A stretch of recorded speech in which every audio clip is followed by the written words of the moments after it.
भरत जी पहुंचे, वहां जाके देखा तो बहुत यजमान परिवार बैठा था, भजन पूजन की सब तैयारियां थी। भरत जी बैठे पंडित जी बन के, और अभी तो सब याद है। भक्त का लक्षण देखें आप, सब कुछ याद था लेकिन बहुत उल्टा सीधा बताया, ताकि यजमान कहते चले जाएं पिताजी क्या कि महाराज इनको कभी हमारे घर नहीं भेजा, इनको कुछ नहीं आता, इन्होंने क्या कथा सुनाई हमें। भरत जी जैसा तैसा जो पूजन उल्टा सीधा करके चले आए। पिताजी के पास बुलाए ना मिले, महाराज आपने इसको बिल्कुल भी नहीं पढ़ाया, क्या ये हमारे यहाँ करके आया है। बार बार पिताजी ने प्रयास किया, लेकिन भरत जी विचार करते थे कि यदि हम फिर से इसी में फंस जाएंगे तो जिस कार्य के लिए हमारा अवतार हुआ है, जन्म हुआ है, वो काम हमारा शेष रह जाएगा। होता है। अब जैसे महाशिवरात्रि का पावन पुनीत समय आया तो पंडित जी लोग लोभ बस यजमानों के यहाँ तो खूब आयोजन करेंगे, रुद्राभिषेक कराएंगे, रात भर जागेंगे पैसे के लिए, लेकिन ऐसा संयोग भी होता है महाराज के घर में अभिषेक नहीं कर पाते। सुंदर नवरात्र का समय आया, सब लोग पंडित जी लोगों से सुंदर सप्तशती का पाठ करा रहे, लेकिन आचार्य को समय नहीं मिलता कि वो घर में कभी बैठ करके सुंदर सप्तशती का पाठ करे। ये कमी है ब्राह्मण की। तो महाराज भरत जी ने विचार किया कि हमें इन सब में नहीं फंसना, पंडिताई यजमानगिरी हमें नहीं चाहिए, हम तो भगवान का अकेले भजन करेंगे। कुछ भी नहीं समझाया, सबने विचार किया इनको पढ़ना लिखना तो आया नहीं, इसलिए खेती करने का काम सौंप दो, जो पढ़ा लिखा ना हो आनंद से बलपूर्वक खेती करे। भरत जी का हिष्ट मुष्ट बलिष्ठ शरीर था, खेती करने के लिए महाराज जी के लिए भेज दिया गया। बिल्कुल पकी हुई फसल खड़ी थी, और महात्मा भरत जी का स्वभाव परमहंस की श्रेणी का था। यहाँ फसल के पास पहुंचे, देखा तो उस गेहूं के दाने में भी राधा कृष्ण का दर्शन किया। गेहूं का जो वृक्ष है उसमें भी सीताराम का दर्शन हो रहा है। वहां की जो मिट्टी है उसमें भगवान भोलेनाथ का इन्होंने आश्रय लिया। जो पशु पक्षी आ रहे थे उसमें किसी को हनुमान जी, किसी को विभीषण देखा इन्होंने, और विचार के संसार में केवल परमात्मा ही परमात्मा है, तो हम क्यों किसी को मना करें खाने के लिए। और बुलाते जा रहे थे कि आइए सब लोग आनंद से फसल खाइए, राम जी की चिड़िया और राम जी का खेत, आइए सब लोग आनंद से सब भोजन करें, ये हमारा नहीं है। तो जितनी फसल थी क्षण मात्र में भरत जी ने सब खिला दी सबको। समाचार पिताजी के पास आया, महाराज आपके बेटे ने आपको बर्बाद कर दिया, सुंदर पकी हुई फसल खड़ी थी और आपके बेटे ने सब तहस कर दी, नष्ट कर दी। तो महात्मा भरत के जो भाई थे उन्होंने कहा ये तो बहुत जड़ है, बुद्धि नहीं इसके पास, इसलिए इसका नाम भरत नहीं, इसका नाम जड़ भरत होना चाहिए। अब महात्मा का नाम महात्मा जड़ भरत हो गया, और जड़ भरत के रूप में इनको घर से देश निकाला दे दिया कि घर में रहने लायक नहीं, इनका कोई विवाह आदि नहीं होगा। नितांत जंगल में महात्मा भरत जी पहुंचे, नाना प्रकार से सर्वत्र भगवान का दर्शन करते। संध्या का समय हुआ तो भरत जी को लगा कि घर में तो माता पिता भोजन लगा देते थे, तो भोजन मिल जाता था। अब यहाँ जंगल में हम आए हुए हैं तो जंगल में परमात्मा ही हमें भोजन कराएंगे। एक वृक्ष के नीचे बैठे भगवान का नाम स्मरण किया। संयोग से महाराज वहीं पर कोई बहुत बड़ा भीलों का यज्ञ हो रहा था, तांत्रिक विधि के द्वारा, तंत्र मंत्र के द्वारा। रात्रि में वह पूजन करते, दिन भर सोते। ये राक्षस है, निशाचर। निशाचर क्या है? निशाचरति का निशाचरा, निशा कहलाती रात्रि और उसमें जागने वाला। यहाँ भी कई लोग, शायद हमें आशा नहीं है, लेकिन आजकल हमें सुनने में ही आता है कि व्यक्ति रात में 3 बजे तक जागते हैं तो फिर दिन में 12 बजे तक सोते हैं। तो धीरे धीरे हम वही आचरण करते चले जा रहे हैं। अभी 3 तक जागते हैं तो धीरे धीरे 6 बजे तक जागेंगे, और 2 सुबह होगा, प्रातः काल ब्रह्म मुहूर्त होगा, हम गहरी नींद में चले जाएंगे, और शाम को जब सूर्यास्त हो जाएगा फिर आनंद से उठेंगे। हमारी प्रवृत्ति भी उसी तरह चली जाएगी। निशाचरों का ये आश्रय, तांत्रिक विधि के द्वारा भगवान भद्रकाली भगवती का पूजन किया जा रहा था दूसरों को परेशान करने के लिए। तो उस यज्ञ में एक पशु बलि रखा गया था, एक मनुष्य बांधा गया था कि जब पूर्णाहुति होगी तो इसको पकड़ के लाइए और इसको मार डालेंगे, हमारी मैया बड़ी प्रसन्न होगी। दूसरों को मारने में यदि देवता प्रसन्न होते महाराज तो व्यक्ति इस संसार में कोई बचता ही नहीं, सब मर जाते हैं, सबकी पशु बलि प्रदान की जाती है, लेकिन हिंसा में कभी परमात्मा का वास नहीं। भद्रकाली मैया का वह यज्ञ पूर्णाहुति को प्राप्त हो रहा था। भीलों का जो प्रमुख यजमान था उसने कहा, महाराज पंडित जी बोल रहे हैं मुहूर्त आ गया, बलि दी जाए। बोले पकड़ के लाइए, वो तो बंधा है। तो जैसे ही पशु बलि के पास पहुंचे, जो व्यक्ति बंधा हुआ था, तो देखा महाराज अवसर पा करके वो तो छूट के भाग निकला। वहाँ कोई पशु बलि नहीं बंधा, कोई भी नहीं है वहाँ। जो बांधा गया था वो छूट कर मुक्त हो गया है। तो वह भील कहने लगा कि देखिए रात्रि का समय है, जंगल है, यहाँ जो भी मिल जाए जल्दी से पकड़ के लाओ, मुहूर्त नहीं निकलना चाहिए। आदेश दे दिया और अनेक प्रकार के भील पहुंचे दसों दिशाओं में, सर्वत्र खोज करने लगे। एक वृक्ष के नीचे महात्मा जड़ भरत पाए गए। भरत जी वहां पर एक वृक्ष के नीचे समाधि में थे। महात्मा से कहा उठिए महाराज। भरत जी ने कहा ठीक है चलते हैं। और बड़ी उन्मत्त चाल में महात्मा जड़ भरत चले। देखा कि बहुत तंत्र मंत्र की व्यवस्था है।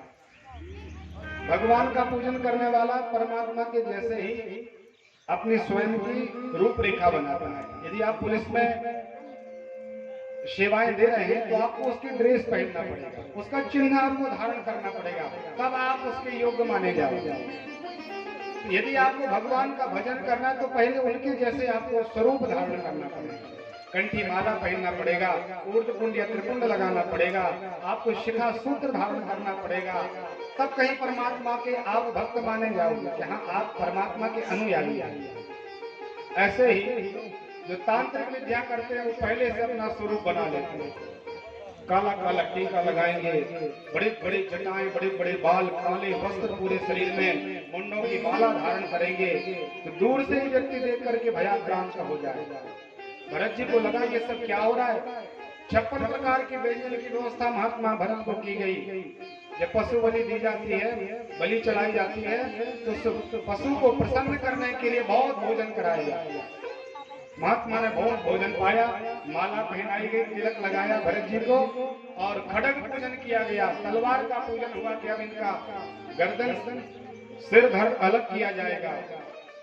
मारने के लिए तैयार हुआ वह यज्ञ करता यजमान। तो उस समय भद्रकाली मैया ने देखा कि ये संत हैं, ये ब्राह्मण हैं, और एक ब्राह्मण की पशु बलि यदि यज्ञ में दी जाए तो वह यज्ञ सफल तो होगा नहीं, अपितु संसार में विनाश हो जाएगा ब्राह्मण को मारने से। इसलिए भद्रकाली मैया ब्राह्मणों की रक्षा के लिए प्रकट हो गई। बोल भद्रकाली माई। और जगदम्बा ने प्रकट होकर के जितने उनके यज्ञ करने वाले आयोजक थे सबको मैया ने मार डाला, सबका वध कर दिया। महात्मा भरत जी केवल एक बचे। भरत जी नीचे सिर करके बैठे थे कि हमारी मृत्यु का समय आया है, लेकिन देखा बहुत लंबा समय हो गया, किसी ने मुझे मारा क्यों नहीं। नेत्र खोल के भरत जी ने देखा तो सर्वत्र चारों तरफ सब डले हुए हैं, शिव मृत्यु को प्राप्त है। महात्मा को लगा भी समय नहीं आया होगा, ऐसा विचार करके आगे बढ़ गए। आगे बढ़ के महात्मा भरत जी ने देखा दूर से राजा रघुगण का रथ चला आ रहा है। पालकी में महात्मा राजा रघुगण बैठे हैं। सिंदूर सौवीर देश के राजा महात्मा रघुगण कपिल भगवान के आश्रम में सत्संग के लिए जा रहे थे। पालकी में 4 लोग लगे हुए थे। कहार एक व्यक्ति थोड़ा अस्वस्थ हुआ तो उसने कहा महाराज जी हमें आपकी सेवा से मुक्ति चाहिए, हमारा शरीर अभी अस्वस्थ है, जब हम स्वस्थ हो जाएंगे तो पुनः आपकी सेवा में हाजिर हो जाएंगे। महाराज ने कहा ठीक है हम आपको मुक्त करते हैं, और कहा जो भी मिल जाए सो पकड़ के ले आओ। तो पुनः महात्मा जड़ भरत की तरफ दृष्टि पड़ी, भरत जी को पकड़ के ले गए। एक संत ऐसा स्वभाव होता है, देखिए उनको कभी किसी प्रकार से मान अपमान की आवश्यकता नहीं है। राजा रघुगण ने कहा मेरी पालकी में लग जाओ। भरत जी पालकी में लग गए और पालकी में लगे लगे चले जा रहे थे। इनका मन तो परमात्मा तरफ था। दृष्टि ये थी कि मन वचन कर्म से किसी प्रकार से हमसे हिंसा नहीं होनी चाहिए। पैर के सामने देख लेते फिर पैर रखते थे कि कोई जीव ना आ जाए, कोई चींटी आदि जीव हमारे पैरों के नीचे न दब जाए। तो महात्मा जड़ भरत के कंधे पर पालकी का भाग है और स्वयं चलते जा रहे थे, तो उनके पैर के सामने कोई जीव आ गया, चींटी आ गई, तो महाराज ने छलांग लगा। तो जो पालकी में बैठा हुआ राजा रघुगण था, उसकी जो शिखा थी वो पालकी में लगी तो रक्त बहन होने लगा। बड़ा कष्ट हुआ उसको और डांटने लगा, रे दुष्ट दुराचारी, तुझे चलना नहीं आता क्या? इतना बड़ा हिष्ट पुष्ट बलिष्ठ शरीर है और तू चलना नहीं जानता? ऐसा यदि चलेगा तो मैं तेरी चिकित्सा करूंगा, पिटाई करूंगा। महात्मा जड़ भरत ने विचार किया कि देखिए, एक बार मैंने उन भीलों के बीच में कुछ नहीं बोला था, तो हमारे द्वारा भद्रकाली ने सभी प्रकार के भीलों का वध कर दिया, मार डाला। और यदि आज हम इस राजा से कुछ नहीं बोलते तो हो सकता है राजा को भी इसका पाप लगे, उसको भी अनेक प्रकार से पश्चाताप करना पड़े, उसको परेशानी हो, इसलिए हमारी इच्छा तो बोलना प्रारंभ किया महात्मा जड़ भरत जी ने। और कहा, महाराज जी आप कहते हो कि मोटे हो, चलना नहीं आता, चिकित्सा करोगे, किसकी चिकित्सा करोगे महाराज? हम ना तो मोटे हैं, ना हम पतले हैं, ना हम बड़े हैं, ना छोटे हैं, हमारा कोई आकार नहीं है जो आप बोल रहे हो कि हमारी चिकित्सा करेंगे। राजा रघुगण ने कहा, कौन हो तुम? कहा, महाराज जो आप पालकी में बैठे हो सो हम हैं, और जो हम नीचे कहार बन के चल रहे सो आप ही। हम में और आप में कोई भेद नहीं है। राजा रघुगण को लगा कि ये तो बहुत बड़ा कोई संत होना चाहिए। विभर्व सूत्रम, जब पंडित जी का यज्ञोपवीत देखा राजा रघुगण ने तो तत्काल छलांग लगाया और दंडवत होकर के प्रणाम किया। लौट गए महात्मा राजा रघुगण और कहा, महाराज जी हम भगवान नारायण के सुदर्शन से नहीं डरते, हमें भगवान शंकर के त्रिशूल से कोई डर नहीं है, हम इंद्र के वज्र से भी भयभीत नहीं हैं, लेकिन हम आप पंडित जी लोगों से बहुत डरते हैं। ब्राह्मणों का अपराध करने से मुझे बहुत डर लगता है महाराज, इसलिए क्षमा कर दीजिए। हमने आपका ये विभर्व सूत्र नहीं देखा, हम आपके यज्ञोपवीत को नहीं देख पाए। आप कोई कपिल भगवान तो नहीं, आप सुखदेव स्वामी तो नहीं है, आप शंकरादि ऋषियों में तो कोई नहीं, आप व्यास भगवान तो नहीं है, कौन हो महाराज? महात्मा भरत जी ने उनको उठाया और कहा, राजा हमें क्यों प्रणाम करते हो? अरे ना हम प्रणाम योग्य हैं तो न मुझे प्रणाम आप करें। आप तो अखंड कोटि ब्रह्मांड आदिनायक भगवान का आश्रय लीजिए, जिनके चरणों में एक बार व्यक्ति प्रणतिपात कर दे तो जन्म जन्मांतर के पापों को भगवान नष्ट कर देते। भगवान की बड़ी कृपा होती है। परिचय पूछा कि महाराज बताइए कौन हो? इन्होंने अपना 3 जन्मों का परिचय दिया कि मैं सम्राट भरत था, महात्मा ऋषभ का बेटा भरत, और मुझे मृग से मोह हुआ, मृग बनना पड़ा। आज परमात्मा की कृपा से हम परमहंस की अवस्था को प्राप्त हुए हैं। तो राजा रघुगण ने प्रश्न किए और महात्मा जड़ भरत ने उत्तर दिए। इसमें दिव्य भवाष्णी का वर्णन महात्मा रघुगण को समझाया और उनको मुक्त करके परम वैकुंठ पद उनको प्रदान किया। श्री सुखदेव स्वामी परीक्षित तो जब ये कथा सुना रहे थे तो परीक्षित जी ने कहा, महाराज राजा रघुगण भरत जी के जीवन में कैसे आ गया? ये हमें कथा सुनाने की कृपा कीजिए। तो महात्मा परम वीतराग संत शिरोमणि श्री सुखदेव स्वामी कहते हैं, राजन जो मृग था, जिस मृग ने महात्मा भरत जी का संग किया था, वह मृग का देखिए महात्मा सत्संग का प्रभाव देखिए आप लोग। एक मृग ने, पशु ने, जिसको सत्संग की महिमा नहीं पता कि हमें सत्संग करना या भगवान के भजन में क्या लाभ होता है या कोई भगवान का भजन है, लेकिन सत्संगति देखिए महात्मा भरत जी का संग उस मृग ने किया और ऐसा फल उसको सत्संग का मिला कि सिंदूर देश का राजा महात्मा रघुगण बन गया वो मृग सत्संग के प्रभाव से। और आज पुनः भरत जी का उनको संग हुआ और मोक्ष पद उनको प्राप्त कर दिया। ये सत्संग की महिमा है और सत्संग केवल परमात्मा की कृपा से प्राप्त होता है। ये बिना भगवान की, बिना हरि की कृपा से प्राप्त होने वाला नहीं है। गिरिजा संत समागम समन लाभ कछुआन, और बिन हरि कृपा न मिलहि सो गावहि वेद पुराण। ये परमात्मा की कृपा का ही आश्रय है। भगवान को, भरत जी को प्रणाम किया। यहाँ ऋषभ देव ने विचार किया कि हमें अब चलना चाहिए। तो बहुत ज्ञानी महात्मा ऋषभ देव थे। तो ऋषभ देव ने देखा कि हमें समय नहीं मिल पा रहा है पूजन भजन का, तो उन्होंने अपने वस्त्र त्याग दिया, निर्वस्त्र हो गए महात्मा।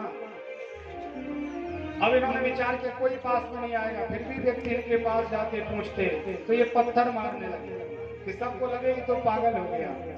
और ऋषभदेव ने अब रूप का स्वरूप धारण किया। जैसे कोई पागल व्यक्ति रहता है, कब हंसने लगे, कब रोने लगे, कब गाने लगे, उसका कोई भरोसा नहीं रहता। ऐसे दिव्य एक अवधूत का वेश महात्मा ऋषभदेव ने धारण किया। वो एक राजा अरण्य क्षेत्र से चले आ रहे थे महात्मा। उन्होंने देखा कि देखिए ऋषभ भगवान की कितनी दिव्य क्रांति है, इनका कोई संग्रह नहीं है। अरे शरीर से इन्होंने वस्त्र भी त्याग दिए, इसलिए उन्होंने उनका आश्रय लिया और जैन मत वहां से उन्होंने प्रकट किया। महात्मा ऋषभदेव को जैनों में प्रथम तीर्थंकर माना जाता है और ये अपने 24 अवतारों में भगवान के विश्वरूप है। उनके पाद पद्मों में श्री सुखदेव स्वामी ने प्रणाम किया। बोलिए सुखदेव भगवान की। सत्संग की दिव्य महिमा है। आइए संगीत के द्वारा दो क्षण भगवान नाम का आश्रय लेकर के कथा में प्रवेश करें। बोलिए भागवत भगवान शिव। कोई रिया बोली रे